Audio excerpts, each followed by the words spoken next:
What if I told you that the colonial era never really ended? It just moved into the skies. Today's bombs, drones, and missiles have replaced the soldiers and the ships. And the Middle East is once again in the battlefield of the global power games. From Gaza to Iran, from Lebanon to Yemen, fighter jets now decide the fate of the nations. And behind those airstrikes, familiar faces. Donald Trump, Benjamin Netanyahu, and yes, Tony Blair, the same man linked to the Iraq war. And their idea, putting Blair in the charge of post-war Gaza. No, this is in 2003. All over again, it's 2025, and the history, it seems to repeat itself.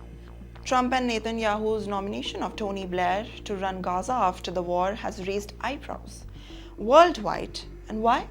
Because it echoes the colonial past, when Western powers sent their own people to rule and trouble the religions, and this time, Palestinians weren't even consulted. Experts say that they were seeing the second age of the Western imperialism, one where the bombs and drones do what the armies did once. For the last 2 years, Gaza has been pounded relentlessly. Lebanon, Syria, Yemen, and Iran all have faced airstrikes, many of them with no immediate provocation. Israel, backed by US and Europe, has been the analysis. Has become what analysts call a massive airbase with small country attached. And from the other airbase strikes that are launched almost daily. 100 years ago, when Britain ruled parts of Middle East, they used the same strategy.